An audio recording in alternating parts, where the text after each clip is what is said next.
खाने के लिए, स्वाद के लिए मैं पूरी दुनिया घूमा हूं, लेकिन स्वाद के साथ जो रिश्ता गुजरात ने अपना और मेरा बनाया है ना, वो रिश्ता नायाब है। और गुजरात का ये खाने का रिश्ता सुबह सुबह शुरू हो जाता है, जब 6 साढ़े 6 बजे खानों की दुकानों में लाइन लगनी शुरू हो जाती है, सुबह लोचों के लिए, खमण के लिए, या फिर घर के प्रेशर कुकर की सीटियां बजनी शुरू हो जाती हैं। तो पता लग जाता है कि भाई गुजरात उठ चुका है। खाने की खुशबू गुजरात को रोज जगाती है। तो आइए एक बार फिर से मिल के गुजरात से उस स्वाद का रिश्ता जोड़ते हैं नाश्ते के जरिए। वेलकम टू घर सा यम्मी, स्वाद का रिश्ता। सबसे पहले सबसे पौष्टिक नाश्ता हांडवो। शुरू करें। गुजराती नाश्ते की खूबी पता है क्या है कि ये पौष्टिक बड़ा होता है। तो इसमें मैंने भीगी हुई तूर डाली है, भीगा हुआ चावल, भीगा हुआ चना, भीगी हुई उड़द और भीगी हुई मूंग। अब इसका बनाते हैं पेस्ट। तो कायदे से ये जो दालें हैं ना, ये कम से कम नहीं तो 3-4 घंटे भीगनी चाहिए। भीगने से क्या होता है, एक तरह का खमीर शुरू हो जाता है, फर्मेंटेशन शुरू हो जाता है। फर्मेंटेशन की सबसे बड़ी खूबी ये है कि फर्मेंटेशन से खाना डाइजेस्ट करने में 70% आसान हो जाता है अगर फर्मेंट हो जाए तो ये सब मिक्सी में पीस लेना है।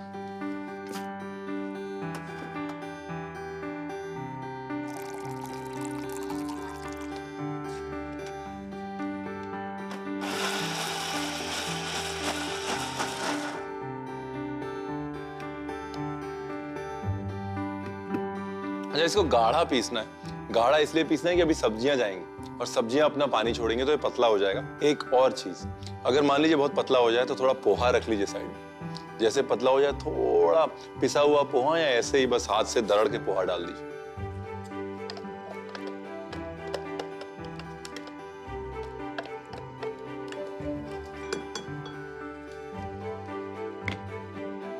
अब इसमें दही, नमक, थोड़ा नमक अभी, बाकी नमक बाद में। ज्यादा नमक डाल दिया तो फर्मेंटेशन नहीं होगा ना।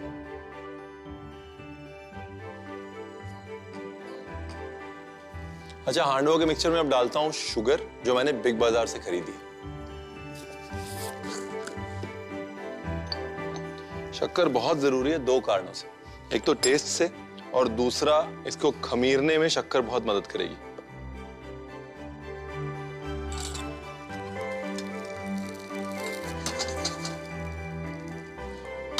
और अब हांडवो का तड़का, ये जान है हांडवो की। अगर छौंक अच्छा है तो हांडवो अच्छा है।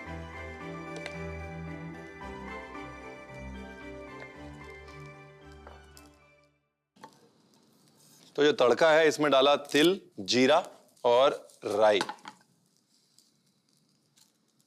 सूखी लाल मिर्च, हींग,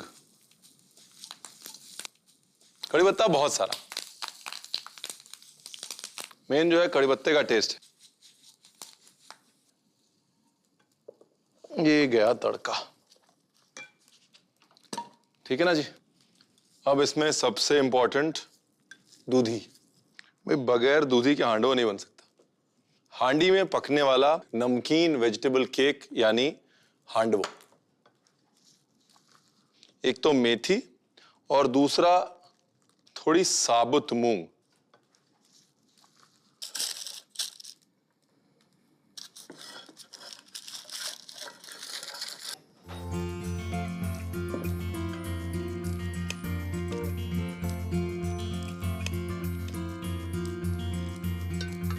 ये मैंने कुकर में रेत बैठाई हुई है, और ये रेत के ऊपर एक केक पैन में मैंने हांडवो डाल दिया। अब इसको धीरे धीरे धीरे धीरे पकने देना है। दूसरी तरफ एक और तरीके से हांडवो ट्राई करते हैं। लोहे का अगर मोटा पैन नहीं है तो ऐसे नीचे तवा, तवे के ऊपर अपना पैन डाल के और हल्का सा तेल,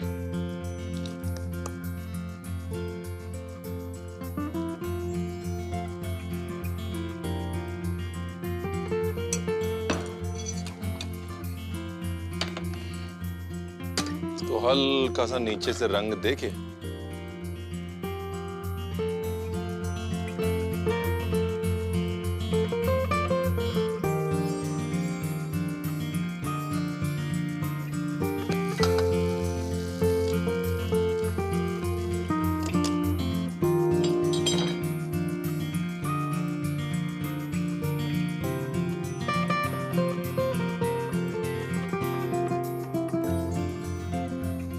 तो ये तो पैन का हांडवा हो गया। और अब कुकर का हांडवा। और ये जो कुकर का हांडवा है इसको मैं भी पलटूंगा।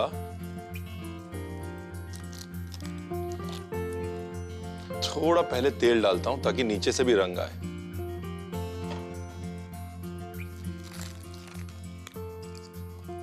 इसकी जो बाहर की सतह है ना उसका क्रिस्पी होना बहुत जरूरी है। तो अब जैसे इसको ये देखें तो एकदम बिस्किट जैसी क्रिस्पी हो गई और अंदर से बिल्कुल नरम होना चाहिए। कुकर में क्या है ना वो केक की तरह उठ जाता है। उसके बाद जब वो सेट हो जाए केक की तरह तो सिर्फ पलट के और दूसरी तरफ से पकाना होता है।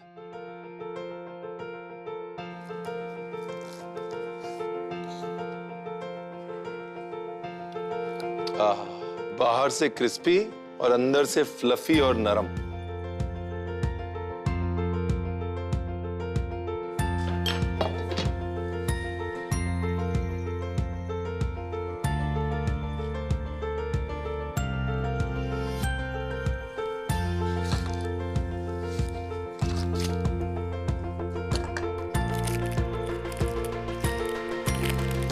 क्या बात है।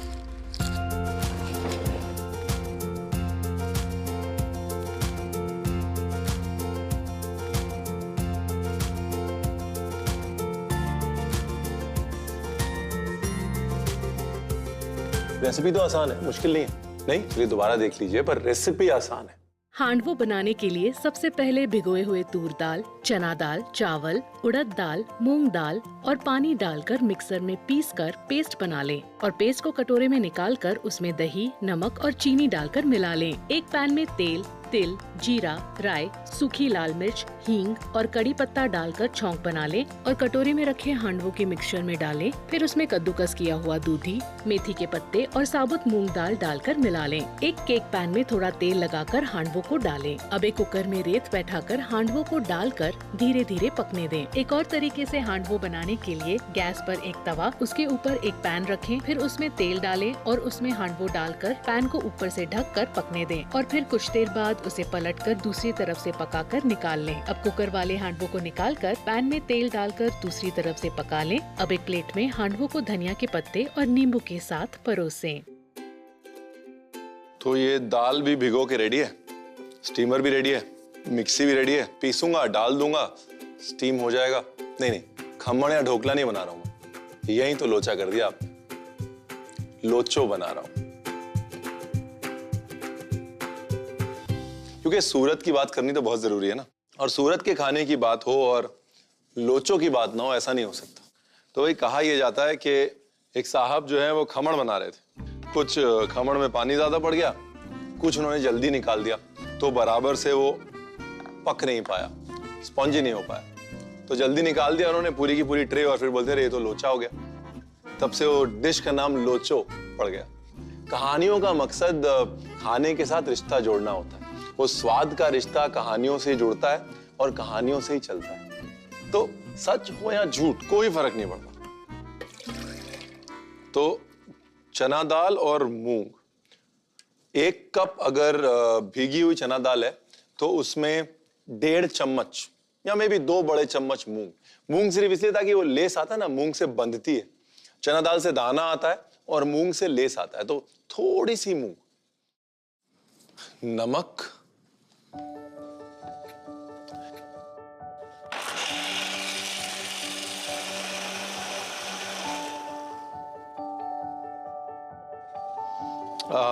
almost done.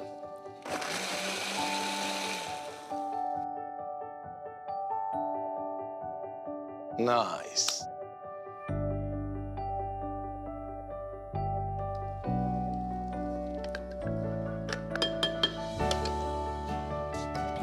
ये इसके अंदर जो दाने बन रहे हैं ना, ये नेचुरल है क्योंकि दाल को बराबर समय से सोक किया। बाकी इसके अंदर मीठा सोडा वगैरह कुछ डालने की जरूरत नहीं है। जो प्राकृतिक खमण है लोचो उसी से उठना चाहिए। दाल उठा के टेस्ट कीजिए, अगर चना दाल खट्टी नहीं है मतलब लोचो नहीं बनेगा उसका, बन भी जाए तो अच्छा नहीं बनेगा।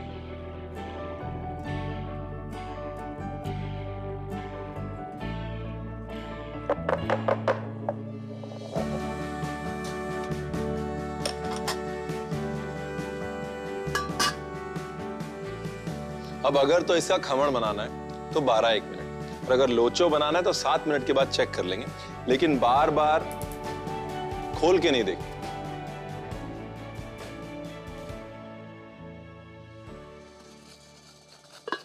डन, इससे ज्यादा नहीं पकाना। अच्छा, अभी मैं एक चम्मच से, इतने सारे मैंने बनाए हैं इसीलिए कि एक आपको दिखा देता हूं। लोचो जो है ना वो ऐसा क्रीमी होता है और खमण बिल्कुल पका हुआ स्पॉन्जी। अब लोचो की गार्निश, जो असल टेस्ट है लोचो का वो कच्चे मूंगफली के तेल का होता है।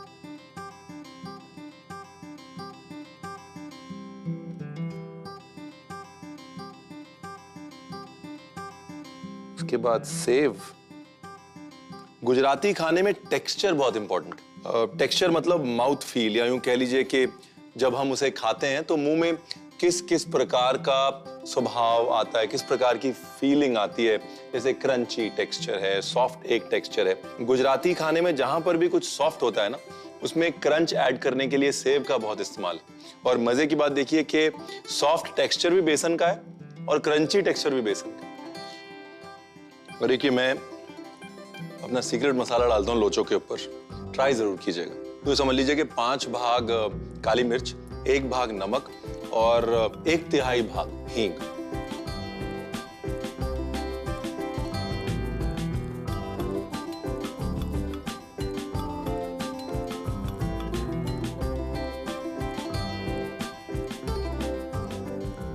देख लीजिए कैसे बनी, बनाइए। सूरती लोचो बनाने के लिए सबसे पहले भिगोए हुए चना दाल, मूंग दाल और नमक डालकर मिक्सर में पीस लें और पेस्ट को एक कटोरे में निकाल लें। अब उस पेस्ट को छोटे छोटे कटोरी में डालकर स्टीमर में बैठाकर 7 मिनट तक पका लें। अब उसमें कच्चे मूंगफली का तेल, बारीक सेव, धनिया की चटनी, अनार के दाने डालें। अब काली मिर्च पाउडर, नमक और हींग का मिश्रण बनाकर एक मसाला बनाएं और फिर लोचो के ऊपर डालकर परोसें। तो अगर पंजाबियों का पेट्रोल घी है ना, तो पारसीज का पेट्रोल है अंडे। मतलब सुबह शाम रात, बीच में भी कभी भूख लगी वहां पे भी, मिडनाइट क्रेविंग, सब जगह अंडे मिल जाएं, पारसी बहुत खुश है कि नहीं। मेरी जो फेवरेट डिश है ना वो है सली परेडू। तो सली परेडू बनाते हैं।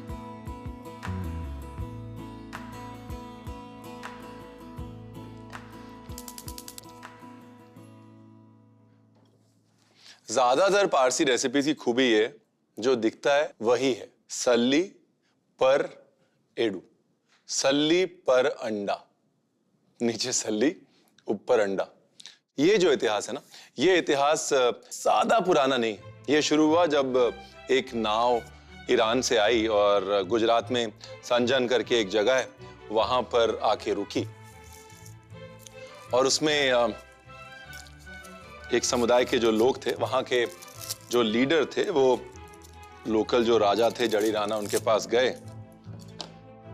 तो राजा ने एक भरा हुआ दूध का कटोरा उनके सामने रख दिया, जिसका मतलब ये था कि देखिए यहाँ पर तो ऑलरेडी जगह नहीं है, तो आप यहाँ आके कैसे रह पाएंगे। तो जो पारसी प्रीस्ट थे, जो पारसी बड़े थे जो उस नाव से उतरे, उन्होंने शक्कर ली और शक्कर उस दूध में डाल दी। तो शक्कर दूध में घुल भी गई और दूध छलका भी नहीं।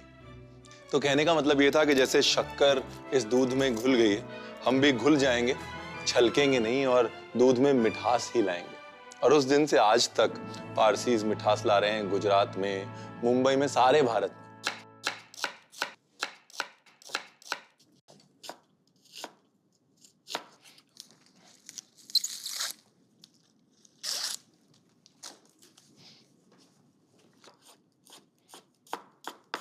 मेरा एक दोस्त है शहजाद, तो बाकी सारी पारसी आंटियों की तरह उसकी मम्मी भी सुपर क्यूट है।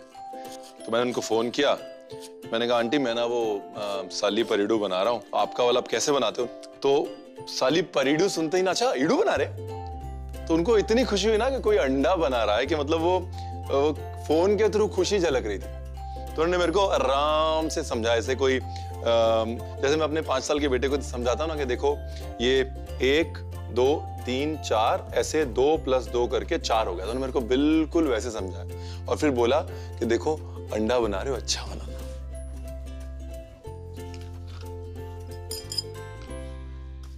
मतलब जिसमें प्याज, टमाटर, हरा प्याज, हरी मिर्च और धनिया जाता है। और प्याज मैंने बारीक बारीक काट लिया है। जीरा मैं ना छबात थोड़ा ज्यादा बना रहा हूं, बाद में काम आएगा। छोबाट, तो पारसी प्याज टमाटर के मसाले को छोबाट कहते हैं। और छोबाट जो है वो ज्यादातर स्टर फ्राइज का बेस होता है।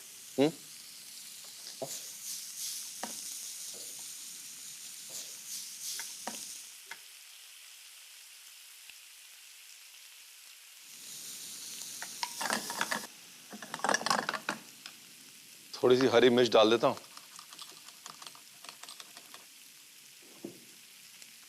डाल।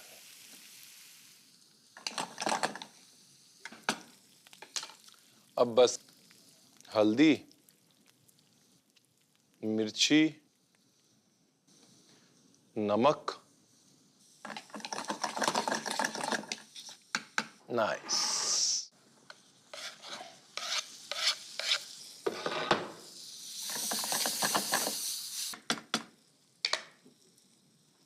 क्या खुशबू है। जैसे ही टमाटर नरम हुआ वैसे ही हरा प्याज।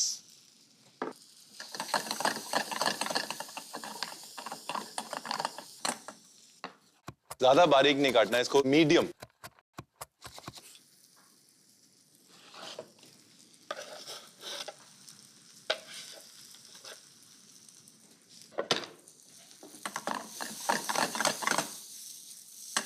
जैसे ही टमाटर थोड़ा सा और गलेगा वैसे ही पहले सल्ली फिर ईडू।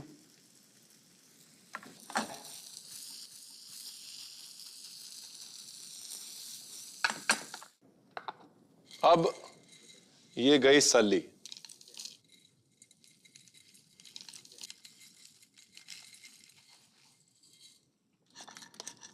सली ज्यादा ड्राई नहीं होनी चाहिए। अगर बहुत ज्यादा ड्राई हो जाएगी ना तो फिर मजा नहीं आएगा। अंडा जो है वो अलग तैरेगा, सली अलग तैरेगी। सली में हल्की सी नमी होनी चाहिए और नमी मसाले से आती है। चलिए जी, अब ये असली हीरो हमारी कहानी के। शहजाद की मम्मा ने मेरे को बार बार बोला बेटा कोथिमीर कम नहीं होना चाहिए।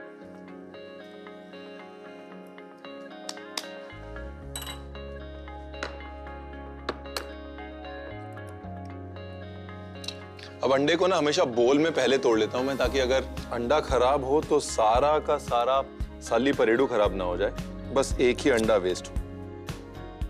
और ये मेरे को मेरी मम्मी ने सिखाया है, क्योंकि घर पे कभी कुछ वेस्ट नहीं होता। तो ऐसा योग के लिए ना थोड़ी जगह बनानी है और उसके बाद ऐसे अंडे को बैठा देना।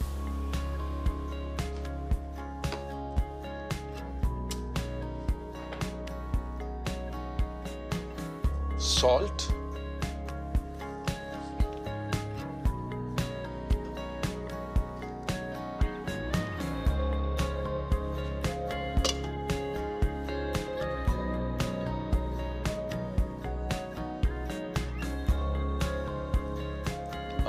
almost done. Beautiful.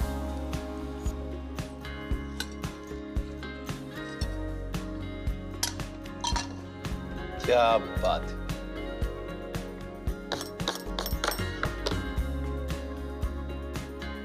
थोड़ा हरा प्याज,